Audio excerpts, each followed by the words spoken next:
These days in our society, the word natural has an overwhelmingly positive connotation.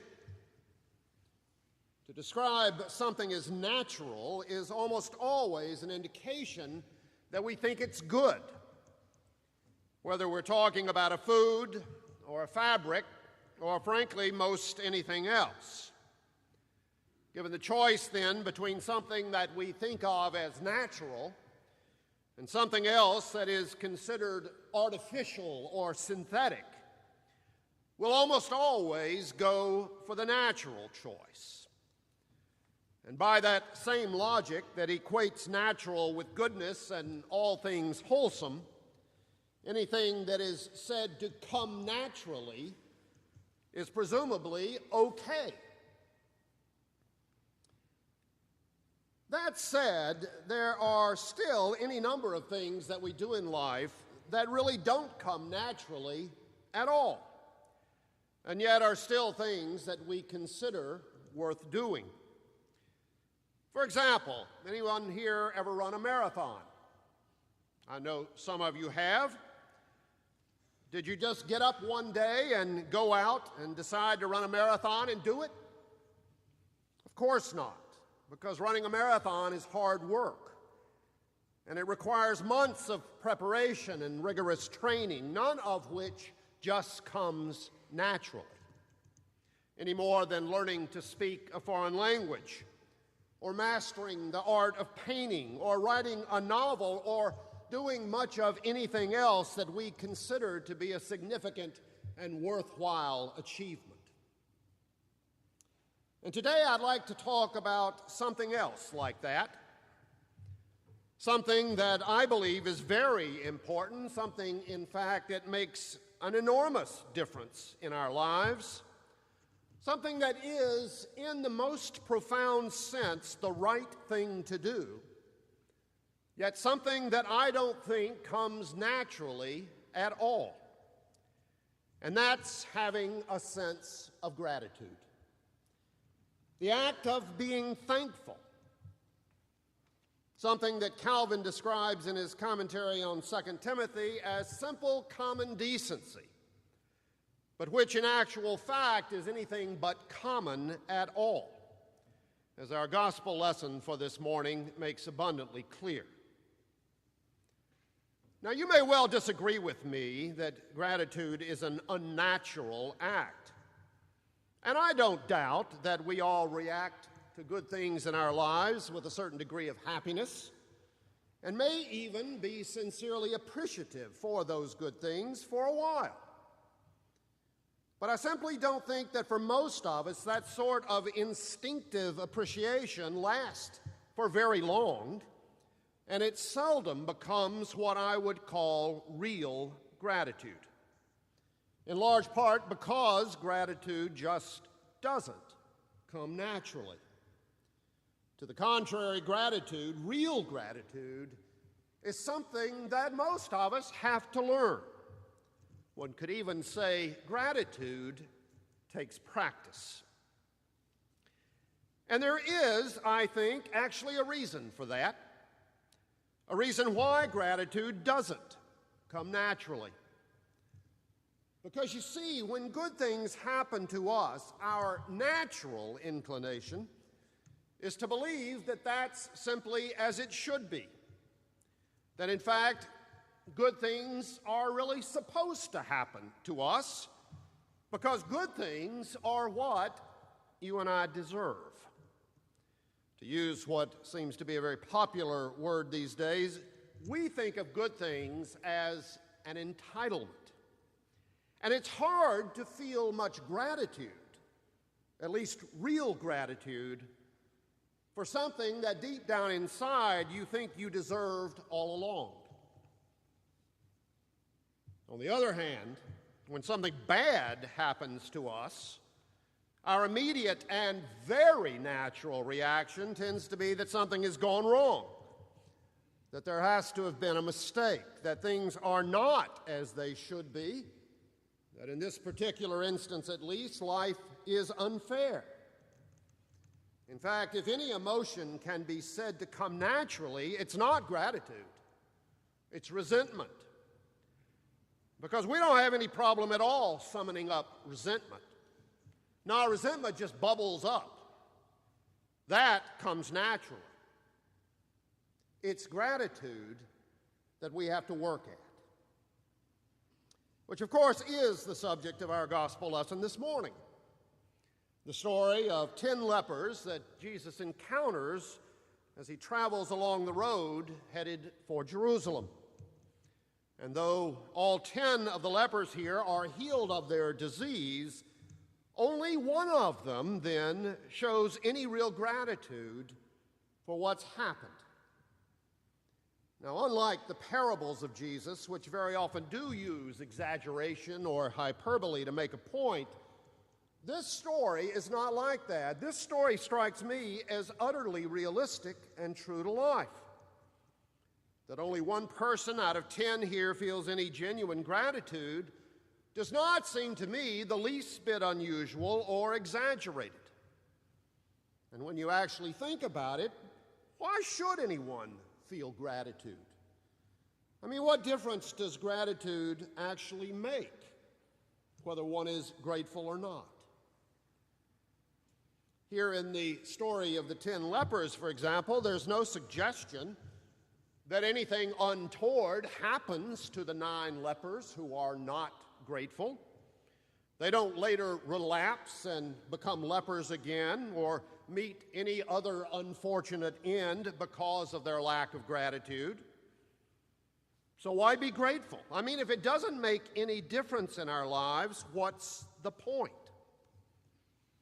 If anything, I suspect that the 9 lepers felt more resentment when they were struck with leprosy in the first place than they did any gratitude later at being healed.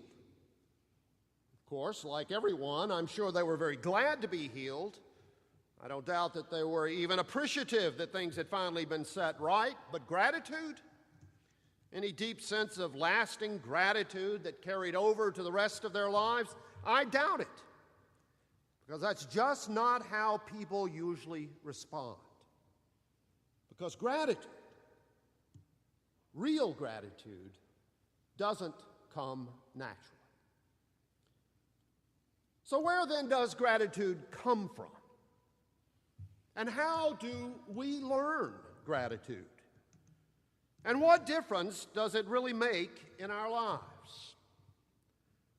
I think all of these are very important questions, a lot more important than we tend to think, and the answers may be less obvious.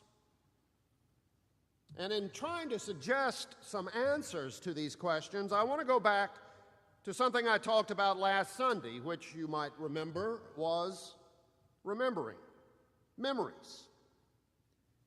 Because in a very important way, I think memories are the key to gratitude.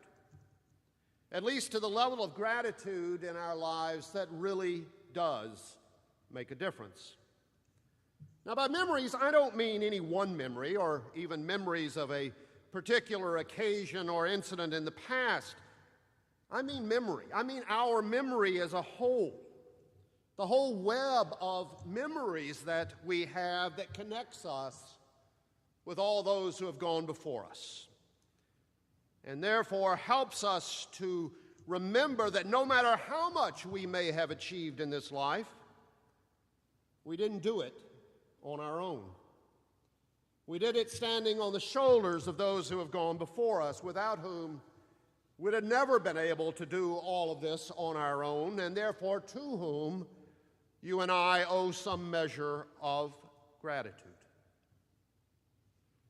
And that knowledge, that recognition is, I firmly believe, what creates within us a sense of gratitude, a sense of appreciation for what others have done and how much difference it has made in our lives. For most of us, those memories probably begin with our parents and grandparents and other relatives whose lives have enriched our own. But of course, our memories are not just of relatives, but of other people as well. Other people whose lives have intersected ours somewhere along the way in our journey. I think in particular of teachers that I had in school People like Jane Lassiter, my 10th grade English teacher, who was both the only teacher I was ever literally afraid of and the best teacher I ever had anywhere. I think, too, of all the people that I've known and worked with over the years in the church, some of the finest people that God ever made, people who in so many ways shaped and influenced my faith. And I am reminded every single day what a blessing and a privilege it has been to have known people like that, to have experienced, even in some ways, to have come to know the grace of God through them. And all of you, I'm sure, could do the same, could recall your memories of all the people who over the years have helped to shape your lives and have contributed to making you the person that you are today. And that's where gratitude, real gratitude, begins to come from. And it does make a difference, and I think a very big difference in our lives. For one thing, a spirit of gratitude helps us to deal with the good things that come along the way. To deal with good things without letting it all go to our head by thinking somehow this was all our doing. Because sure, it was our doing. It's not like we had nothing to do with the course of our lives. But it certainly wasn't all our doing. And knowing that, simply remembering that, we can enjoy and appreciate the good things that do happen to us without falling into that trap of beginning to think that we must be geniuses and can do no wrong, which unfortunately is a very real temptation in life. And that's important. But what gratitude does that is far more important even than that is that gratitude helps us to deal with the bad things that come our way in life as well. Helps us to deal with the reversals and defeats that we encounter along the way without letting them discourage or even overwhelm us. Because going through life with a basic sense of gratitude helps to even things out. Helps us to accept the fact that in everyone's life some rain is going to fall. And when it does not mean the end of the world. And that, more than anything else, is the message that Paul is trying to convey to Timothy in the letters that we've been reading. If you go back and look at those letters, you'll notice that Paul over and over again uses the word remember. He wants Timothy to remember all that's happened along the way, to remember all of the people that have gone before him, beginning with his mother Lois and his grandmother Eunice, to remember all of the work that he and Paul had done together. He reminds Timothy of the good times they've shared, but also the bad times, and how their faith had seen them through both good and bad. And it's not just a matter of nostalgia. This is not just Paul as an old man conjuring up the good old days, which is what you end up with when memories become mythology. No, Paul here is preparing Timothy to deal with the difficult days that he knows lie ahead, preparing Timothy to deal even with the suffering that might come his way, assuring him here that it's going to be okay. Because, as he says, remember, we've seen suffering before. And the same God who was with us in the good times was with us in the bad times too. You remember. And that same God will continue to be with us in all the days to come, whether good or bad. Now that is a faith born of gratitude. That is a faith that can make a difference in your life. That is the faith that will see you through to the end of your journey. Thanks be to God.